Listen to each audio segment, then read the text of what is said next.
ECO, la monnaie qui se créera toujours l'année prochaine. ECO. E-C-O. La monnaie qui se créera toujours l'année prochaine. Il y a des noms de monnaie qui portent malheur. Hein. Est-ce que vous savez ce que c'est que l'écho dans la langue française? Ça vient même d'un mythe de la littérature gréco-romaine, le mythe de la divinité écho. Mais qu'est-ce que c'est qu'un écho? Un écho, c'est un bruit d'un bruit qui n'existe plus. Je recommence la définition de l'écho. Hein.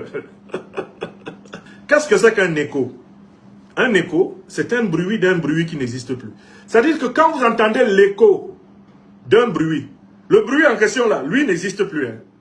L'écho là, c'est-à-dire que c'est le bruit d'un bruit. Mais en tant que bruit d'un bruit, c'est-à-dire bruit dérivé, l'écho n'est plus porteur du moindre contenu. L'écho n'est plus porteur de la moindre valeur. L'écho n'est plus porteur de la moindre teneur, de la moindre substance. Et c'est ça le statut de leur fameuse monnaie, écho.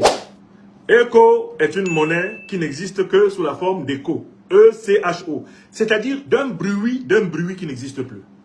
Je vais vous expliquer pourquoi leur monnaie écho est le bruit d'un bruit qui n'existe plus. Premièrement, depuis le temps qu'ils en parlent, ils doivent toujours la réaliser l'année prochaine. Vous avez déjà vu une monnaie pareille?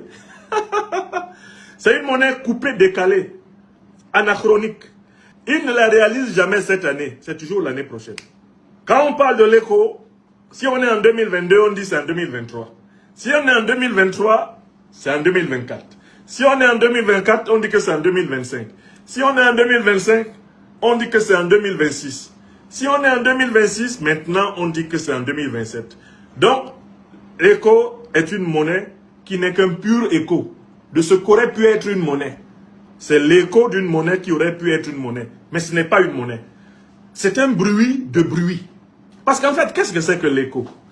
L'écho de la CEDEAO, Alassane Dramane Ouattara et ses maîtres, les néocolonialistes français, avaient déjà révélé la vérité sur cet écho. C'est un franc CFA qui change de nom. La clé fondamentale de la monnaie de la CEDEAO, on la connaît depuis que les néocolonialistes français et leurs serviteurs en chef, le satrape reptilien venu de Sendou pour trouver la paix des Ivoiriens, ayant renié notre belle terre burkinabé de Sendou, dans l'espoir de trouver toute l'Afrique avant d'être bientôt dégagé à Alassane Dramane Ouattara. Depuis que ce monsieur a trahi le secret d'écho, on a compris que l'écho, E-C-O, n'était que l'écho d'une monnaie. Et c'est l'écho de quelle monnaie? D'une non-monnaie qui, en réalité, n'a jamais appartenu aux Africains et qui s'appelle le franc CFA. Comment on a su que le écho de la CEDEAO, là, c'était encore les filous, les escrocs de la Banque de France qui étaient cachés derrière, quand Alassane Dramane Ouattara a révélé que l'écho de la CEDEAO devait avoir la même parité fixe que le franc CFA avec l'euro, c'est-à-dire être sous le contrôle de la Banque de France. Je recommence. Comment on a su que ce machin-là ne valait rien et que leur écho est un bruit d'un bruit qui n'existe plus? C'est quand Alassane Dramane Ouattara a publiquement révélé, quand Emmanuel Macron a publiquement révélé que l'écho envisagé pour la CEDEAO devait conserver la parité fixe à travers la Banque de France avec la zone euro. Autrement dit, que l'écho là, c'est le franc CFA bis. L'écho là, c'est le franc CFA qui a changé de nom, mais sans changer de contenu. C'est un peu comme si vous vous appelez Gaspard, et puis le lendemain vous vous appelez le chameau. Mais c'est toujours vous, non? Aujourd'hui vous vous appelez Gaspard, demain vous vous appelez le chameau. Mais c'est Gaspard qui s'appelle le chameau. Il y a une continuité dans le changement apparent, n'est-ce pas? Tous ceux qui connaissent Gaspard sauront que c'est Gaspard qui s'appelle désormais le chameau. Oui ou non? On peut donner tous les surnoms à quelqu'un, mais son nom est toujours là. On peut donner tous les surnoms au franc CFA, mais son nom est toujours là.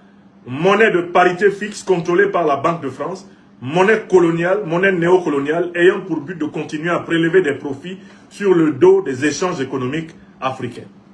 Voilà le contenu. Et puis, comment ils peuvent faire l'écho? Ils sont incapables de faire l'écho parce que dans la zone CEDEAO, il n'y a aucune convergence. Il y a un déficit budgétaire lié au surendettement de la zone. Eux-mêmes disent que pour que la zone fonctionne de manière correcte, il faudrait que le déficit soit stabilisé à 3%. le déficit de leur budget. Or, ils sont à un déficit au moins de 6%. Comment ils vont faire une monnaie avec une telle situation déficitaire? Deuxième élément, ils comptent sur la Côte d'Ivoire, dont on dit que l'économie va bien. On pense que la Côte d'Ivoire serait capable de compenser les failles des autres économies des pays de la CEDEAO, ou même, peut-être même le Nigeria. Mais il faut bien regarder quels sont les principaux bénéficiaires dans les économies ivoiriennes et nigérianes. Ce sont les capitaux étrangers. Ce sont des économies néocolonisées, ce sont des économies sous contrôle impérialiste. Quand vous appréciez la santé de l'économie ivoirienne, en prenant comme critère le produit intérieur brut, vous pouvez en effet avoir l'impression que l'économie ivoirienne est extraordinairement, une économie juteuse. Mais il faut vous intéresser à un autre critère pour savoir qu'elle n'est pas juteuse, ou plutôt qu'elle n'est pas juteuse pour les Ivoiriens. Car en effet, le PIB ivoirien est important, mais il faut savoir que 80 à 90% de l'économie ivoirienne est sous le contrôle des capitaux étrangers. Ce qui veut dire que quand on évalue la Côte d'Ivoire à travers le PIB, on se trompe parce que cela ne correspond pas à l'état économique réel des nationaux ivoiriens, des acteurs proprement ivoiriens dans la production, la consommation et la distribution des biens. Si on change d'agrégat normalisé, c'est-à-dire de critères d'évaluation différents, en prenant par exemple le produit national brut, c'est-à-dire ce qui correspond à la richesse réellement produite par les acteurs strictement nationaux, là on va se rendre compte que la Côte d'Ivoire est un pays appauvri. Pourquoi? Parce qu'Alassane Draman Ouattara est chargé de veiller à ce que les multinationales françaises, les multinationales occidentales, les multinationales d'Afrique du Nord et du Moyen-Orient s'abreuvent complètement dans la richesse ivoirienne. Et les Ivoiriens ramassent les miettes de leur propre économie, bénéficiant de la façade d'Abidjan qui donne l'impression que tout va bien, alors que le peuple se meurt, comme on l'a vu lors des délogements d'Abidjan, comme on le voit dès qu'on entre dans les terres pour aller voir l'état de notre peuple en Côte d'Ivoire. Donc, ils voulaient faire une monnaie en se basant sur la Côte d'Ivoire. Le problème, c'est que ce ne sont pas les Ivoiriens qui sont riches en Côte d'Ivoire, ce sont les étrangers.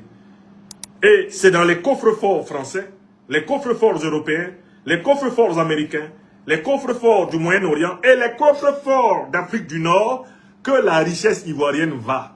Vous allez donc faire une monnaie en comptant sur une Côte d'Ivoire qui est sous prédation étrangère. Est-ce qu'elle va marcher? Non.